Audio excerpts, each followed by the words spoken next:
This week our topic is continuing our series on Crystal Reports Basics, and today we're going to be taking a look at parameters, how they're created and how they're used in one example Crystal report.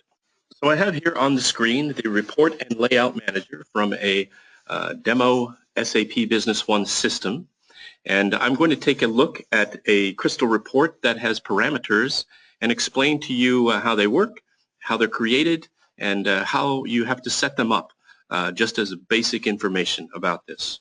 So here's a report out of the Report and Layout Manager that I know has parameters in it. I'm going to highlight it in the Report and Layout Manager and click the Edit button. And in a couple of minutes, perhaps, sometimes it takes a bit, Crystal Designer will open and we will have our report specification visible. There it is. It's faster than a couple of minutes, of course. And so here we are with our report specification. Now, I'm going to show you how these parameters work when you run the report to start with. Right? So we're going to go to this in the Crystal Designer with the add-in installed for SAP Business One. I can actually preview what the user will see in SAP Business One by launching it through the add-ins menu. And then I can switch to SAP Business One, and you'll notice that my parameters selection criteria screen has appeared. So in this case, I want a date range. So here's one parameter for a date range. I'm going to go all the way back to January 1st of the year 2000. And I can also select employees. I can select them all. I can unselect them all. Or I can select which ones I really want. So these are my sales employees. And click OK. And there's another one here about hiding the report time, but I'm going to leave the report time visible, so I'm not going to hide it. And click OK. So now that report runs. Notice that this report has been configured to tell me which salespeople I have selected for the report, when I made those selections, and what date range the report is being configured around also. And so now I have this report configured, and I have several pieces of information about my salespeople and their various sales totals for invoices, and I have a total for each salesperson as well. So how did I set that up and make that work? Well, let's go back now to Crystal Reports and explain how those parameters are configured.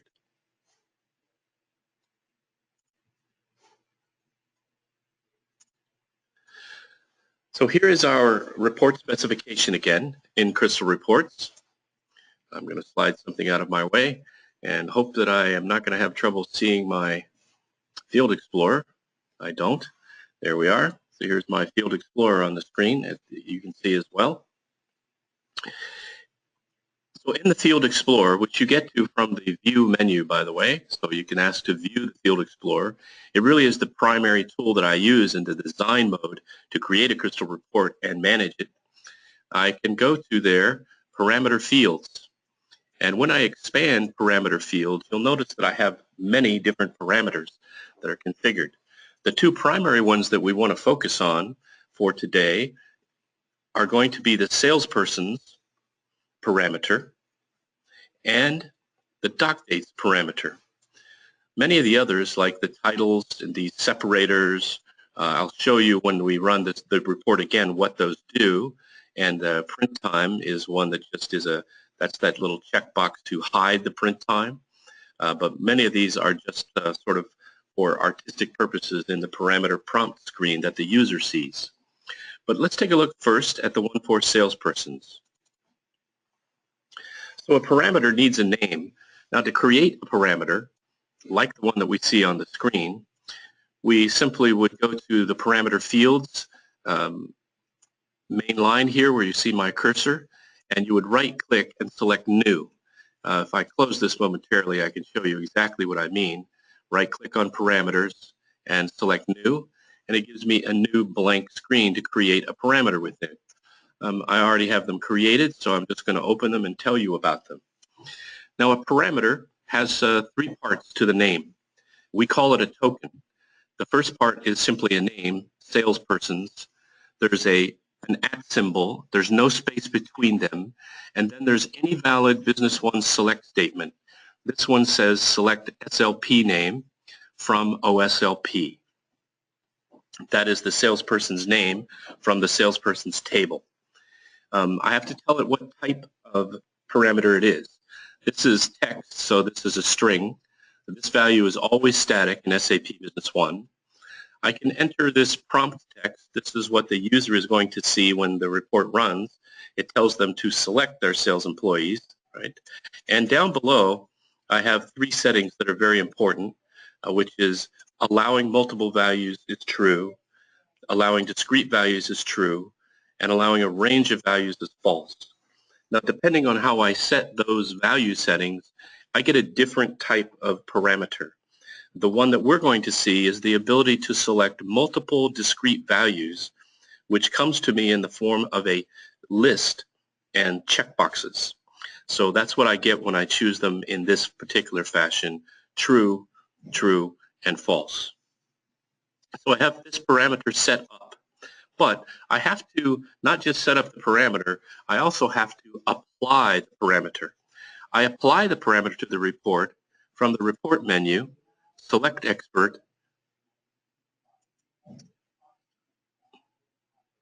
report menu, select expert, record.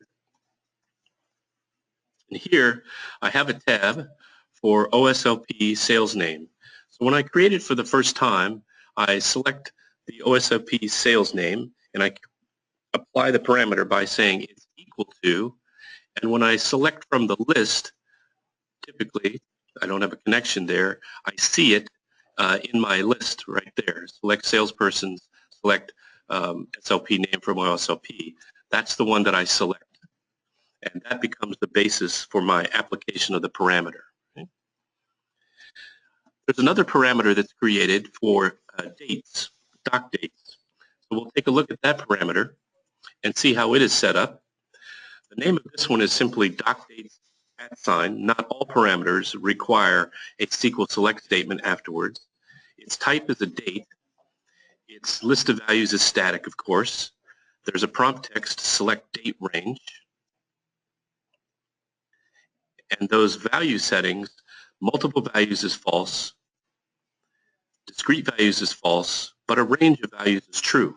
And this will give me, those settings will deliver to me a to and a from box so that I can choose a range of dates.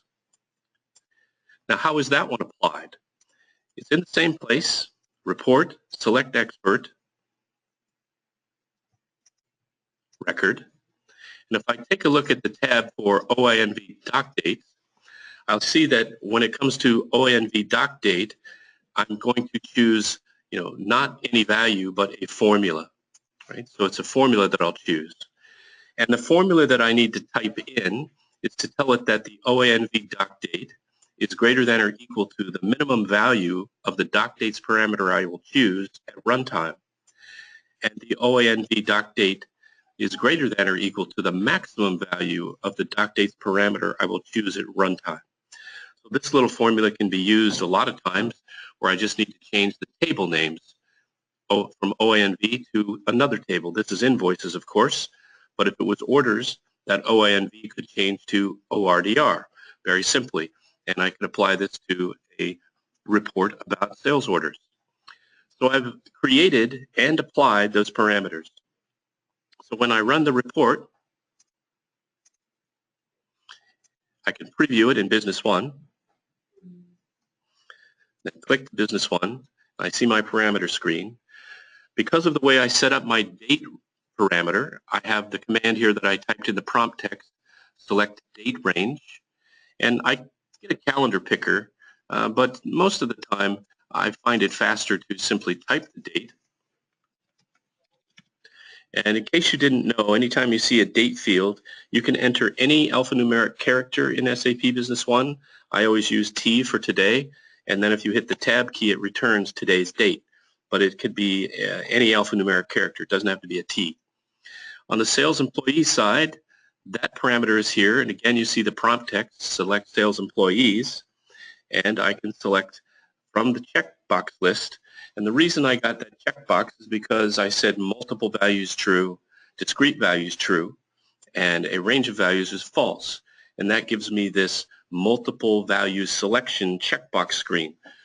that I can choose which salespeople I want to see. And I can select them all and then unselect some. So we'll ask for a couple this time.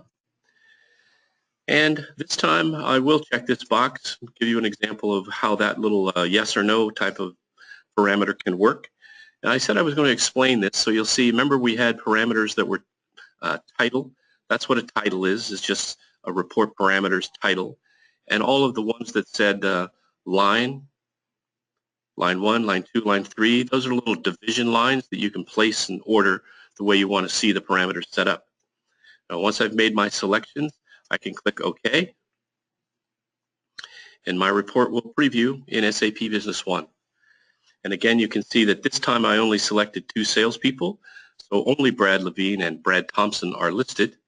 My report used to be about 9 pages long. Now it's only 5 pages long, and I can scroll back through it and see a number of things.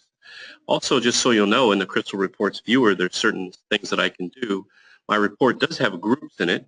I can reveal the group organizational bar by clicking on this toggle group tree button, and then I see the sections of the report that the groups are in. So if I click on Brad Thompson, it takes me immediately to that section of the report that is specific to Brad Thompson. And I have various other things like searching, zooming that I can do, and locating particular text and stuff like that in the preview screen. That is the Crystal Reports viewer that every user has access to.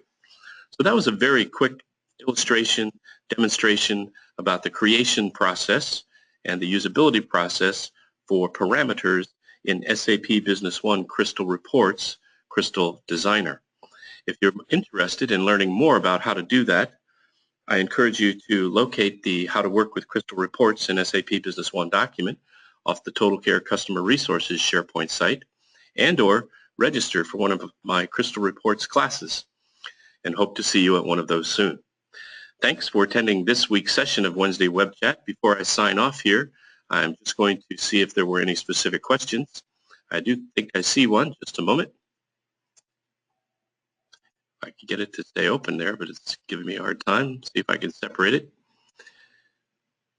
and then expand it.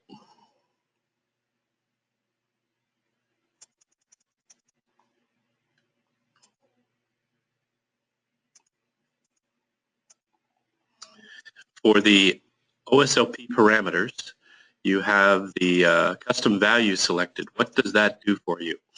Well, in the design in Crystal Reports there, if we look at the parameter,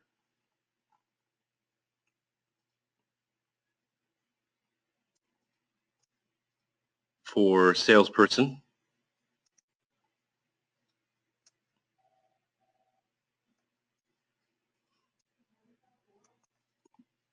I don't actually have any custom values selected here.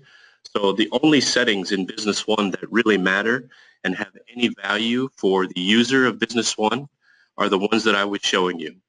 So allow custom values is true, but it has no impact on the Business One UI. So it's really whatever is there, it totally ignores completely. So the only ones that matter in this section are the prompt text, allow multiple values, allow discrete values, and allow a range of values. Those are the only 4 in this entire list that when it comes to SAP Business One have any impact whatsoever in the UI. So they don't, you don't need to worry about those settings whatsoever. I hope that answers that question for you. If that's all for today, I hope to see you on next week's edition of Wednesday Web Chat, and we will see you again. Thank you very much.